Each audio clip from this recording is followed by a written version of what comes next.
Welcome to Norris McLaughlin's Aging Answers, a limited podcast series discussing the key topics of elder law planning and long-term care. I'm your host, Shana Siegel, practice group leader of the Elder Law Group and member at Norris McLaughlin. In this episode, I am joined by Adrian Allotey to talk about end-of-life planning. Hi, Adrian. How are you? Hey, thanks for having me. So, I'm really excited to talk to you about end-of-life issues, and you are a death doula. So tell me, what does that mean? Yeah. So let me just back up for a second and say that, those who are doodling, for lack of a better word, in this work, sometimes they call themselves end-of-life doula, sometimes they'll use the word, end-of-life midwife, but it's basically similar to that of a birth doula. We come alongside of people who have a terminal diagnosis or an advanced stage illness and provide that emotional, mental, and spiritual support. Great. And how did you get into this career? It was a calling on my life. So I was in a very high-paid, for lack of a better word again, position that wasn't bringing out the best of me. And so what I started doing was, I said, well, how am I going to balance this out? And so I started doing hospice volunteer work. And when I walked into my first room, I knew that was where I was supposed to be. And so slowly but surely, I walked away from a career of 20 plus years, great salary, and a $5 co-payment for my medical expenses, and decided that this was the work I was going to do. And so eventually went and got certified, and then I worked volunteer for 2 local hospices, and they sent me to get certified in another 18-month program, which was pretty amazing to have 2 end-of-life programs, trainings under my belt. That's great. So what do you think is the most important thing you can teach clients about end-of-life? So I would say when I enter into homes, the advanced care directives, right? So sure. Some have them and put them away, and some, do not have them. So what I normally say, what's most important is communication. And so It's great to have those paperwork in place, but you want to make sure that your healthcare proxy can do that. Like, it's not always the next of kin, it's not always your spouse. And you also want to know that they know that they're the healthcare proxy. And so it's about having conversations over a period of time, so that way when they get that call and have to make that decision, they know intimately what you will want. Yeah, we always say that. It's, the documents are great, but it's really about the conversation and making sure people understand. Everybody in the family needs to understand, so there's not conflict, right? Absolutely. Yeah. So you're obviously pro-advanced directives as part of the conversation. What recommendations do you make to people about making advanced directives? Yeah. So in addition to being pro-advanced directive, I'm also pro that non-medical support, right? We have our medical professionals, and we need those medical professionals sometimes because of their time limit. They may not be able to spend that detailed amount of time to make sure that those emotional, mental, and spiritual needs are met. Right. And so what I'm really most pro is looking at the non-medical professionals that can come alongside of you and provide that support that maybe a doctor doesn't have the time to do, or a nurse doesn't have the time to sit and linger and really examine what's going on. That will make that end of life a better experience, for lack of a better word. Right. So some of that is provided by hospice. How does hospice and end of life doulas kind of work together? Is there overlap? Yeah. So one of the things that I think is really important is that hospice is in the home.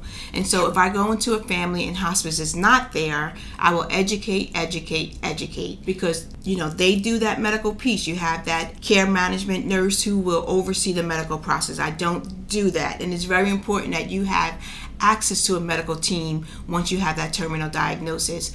But what I would like to say is that I get to, again, linger. So I am almost, when the hospice team is not there, I become the eyes and ears. So if there's anything that's going on, no matter how small, I'm able to communicate that to the hospice team, and usually they'll take that information and interpret it under their medical eyes.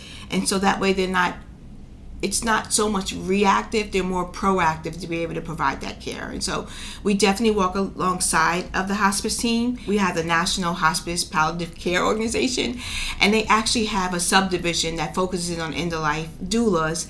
As we advance in this work, they're realizing the importance, and so they're out there talking on our behalf as well. Oh, that's great. Yeah. And how does that also work with chaplaincy? Because chaplains are a part of the hospice team, aren't they? Yeah. So unfortunately, again, it's like a time issue, right? So sometimes you'll find that hospice will, and it's not all hospice, but maybe the patients will get a visit like once a month. And, you know, those needs are a little bit more pressing, right? And it's not to say that a hospice would not send someone in, you know, more often than once a month, but it's really critical to just have that time for not only the patient but also their families as well. And then, you know, you have the social worker for the hospice, right? Mm-hmm. So sometimes they may visit once every other week, but I just find that people need more hand-holding. Sure. And they also need to also prepare for like the practical things at the end of life. And so it's that emotional, mental, and spiritual. You won't hear me say that enough. But it's also like the practical things that people have not thought of. You know, do you want to create a social media policy? You know, like just things that people don't think of, that a doula will be there to examine and be able to, again, to create that optimum, what they desire in the life passing. And so, you know, one of the things I do, I'm not sure any other doula does, but if a family is open, I'll do a dress rehearsal.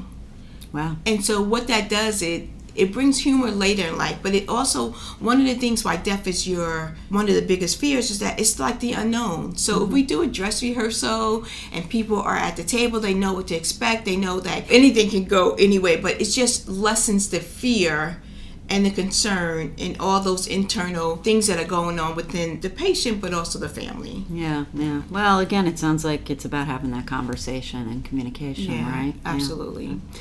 So, what are some other planning that you recommend people do for end of life? Maybe some of that practical pieces. Yeah, and not only the practical pieces, I always like to think in end of life in 3 phases. One, you get the diagnosis, right? And so you're in shock. You know, usually when I come along families, my first goal is to stabilize the environment. And then, you know, once the environment is stabilized, I like to think that you have, like, it's almost a fun time, right? So you can, if the family is up to it, if the person who has a terminal diagnosis, you know, they could plan their homegoing services. You can give them the tools to be able to make decisions, even as far as once they go into that last phase, the active dying phase. So, like, what do you want that to look like? Some people, you know, don't mind people looking over them. Some people are okay with the family members watching football around them, the grandchildren doing choo-choo trains. Some want the candles, some don't want the candles. And so who needs to be called? Right. Who needs to be contacted? And I also encourage people, once you take that last breath, like, what do you want to see happen while that body is still breaking down? And so that's a very, you know, for lack of a better word, spiritual time. And so are you okay with the body being taken out right away? Some people are, but some people kind of want to linger, you know. Right. I advise them maybe to open the windows, read some poems, prayers, scriptures, whatever it is that feels right for them. So there's so many things. It all is based off of, you know, like, what's going on in the family, what are the individual needs.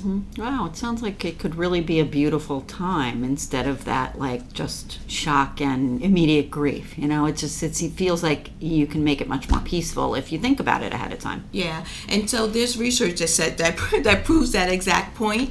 The other thing I'll say is that I really try not to, but sometimes you'll find me using words like better. Like, I think all end-of-life breaths are amazing. You know, that they're all, I don't think there's such a thing as a bad death. And so there's just something that happens around death that, even though as an outsider, and maybe as a clinician, we may see that there are things around death that we would like not to happen, but those final moments, I think they're beautiful for each and every one. Yeah. So what are some of the biggest myths and, like, misconceptions that you find families have surrounding an end of life? I think that the biggest hurdle is with them being okay that they don't know. You know, they don't know when the last breath is going to happen. They don't know, you know, what's going to happen to mom. One of the other things about planning is looking at the immediate family members. Sometimes if there's a spouse who's going to take their last breath, it's really important that we know what's going to happen to that other spouse. And so one of the things that we plan for, and I know I may be jumping around, but this is so exciting, is that what's going to happen to, if mom is passing, what's going to happen to dad? Right. The first 24 hours, the first weekend, the first month, because sometimes lightening that load will make moms, again, transition, more peaceful, for lack of a better word. No, that makes a lot of sense. Again, comes back to planning and communication. Yeah. What you all do so well about. As well. Yeah. So what we've been talking about so far is when everybody's on the same page, it's peaceful, it's lovely. What about when it's not like that? Yeah. I mean, unfortunately, I see those cases, but do you get called in to kind of deal with some of the family conflict and help smooth that out? Absolutely. So one of the things I say is that everybody wants to be heard. Sure. It really goes down to that. So usually the person in the family who has the loudest mouth, the biggest voice, is usually the one that feels like or perceives that they're not being heard. And so once you give people an opportunity to show up as their true selves, whether it's something that society would agree with or not, all of a sudden the conflict starts to minimize. Mm-hmm. And then, I have some what I call harmony techniques that I teach the family members to be able to bring them together. Mm-hmm. But if we can't get them together, then, I may create a visiting schedule. As a family, we may create codes of conduct, mm-hmm. So that way we agree that when we show up, this is how we're going to show up. And so, again, there's, something as small as just making a connection. So if you and I were having a hard time getting along, I could just say, the human in me sees the human in you. The blood in me, the red blood that's running through my vein is also running through your veins. Right. Or even the eyeglasser in me sees the eyeglasser in you. Just a connection mm-hmm. can go a long way. Mm-hmm. And so we're not going to solve family dynamics in, less than a year. But it's just a way for them to come along and, get together and with less conflict as possible. Right. Well, I think, again, that communication piece, I mean, we try and talk to families about maybe we need to do a family meeting so that everybody's on the same page, everybody knows who's making the decision, what mom and dad wanted, so we can try to minimize the conflicts. Yeah, and sometimes, even though the advanced care planning documents are in place, an end-of-life doula as myself will go in and meet with moms separately. I always say mom, but right. We'll meet with moms separately just so I can, articulate those legal words into more common day words. Right. And they know that, okay, I took mom into a separate place. No one else was around to have any type of influence. Mm-hmm. And then, bring mom out, of course, over some different session to say, this is really what mom wants.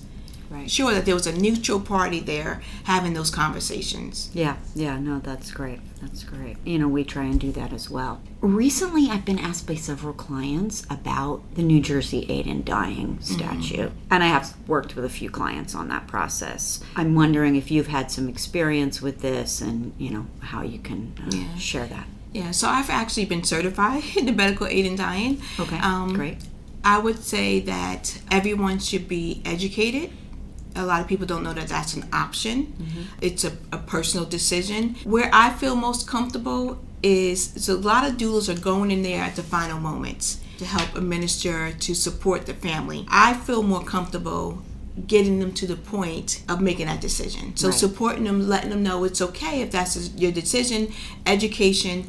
I may not be the one that goes in and mixes the mixture. That's just not for me, but I can support them emotionally, mentally, and spiritually. And so again, doulas are in there in the final moments. That's just not necessarily what I do. But I have been trained, so I understand what's involved in that whole process. Right. Because there's a process of getting approval and making sure you kind of check all the boxes. Yeah. So I'm sure you can guide families in that piece of it. Yeah. And then, the research also shows that just because you have the medicine doesn't mean that they're going to take it. Something else may change that decision. And often, yeah. So what scenarios have you seen where you would recommend clients working with an elder law attorney? You've talked about advanced directives. What kind of, how do you work side by side with attorneys? So I applaud the attorneys for doing what you all do. The one thing that I really realized with our elder care attorneys is that it's not a one-time deal. Like, you all have created relationships, and people come back and they make changes.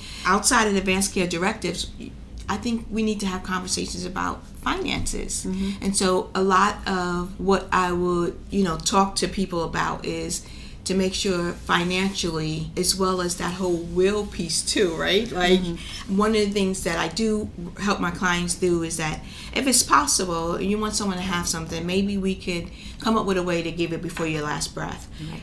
But financially, as well as advanced care planning, as well as all the resources. I mean, you all, as a profession, but in this particular firm as well, you do a great job of really hand-holding your clients, because it's more than just those documents, right? Sure. And it's a place where they feel comfortable to come and ask you for resources. No, absolutely. Yeah. Great.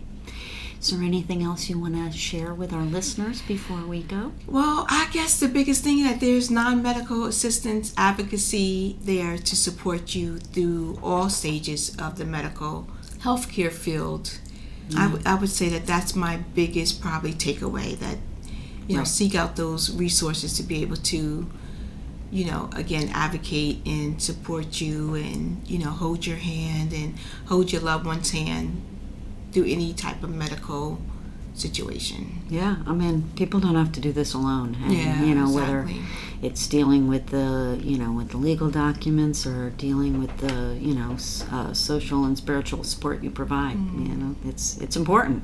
People really need to take advantage of what's out there. I would agree, and I thank you for what you all are doing here as well. It makes a big difference in our world, right? Well, thank you so much, Adrian. It was really wonderful to talk to you. This has been Norris McLaughlin's Aging Answers, a limited podcast series discussing key topics revolving around elder law and long-term care planning. I want to thank you, the listener, for being a part of our conversation. And again, thank you, Adrian, for talking with us. Be sure to tune in next time for a brand new episode. And if you'd like to learn more about our work, please email me at aginganswers@norrislaw.com.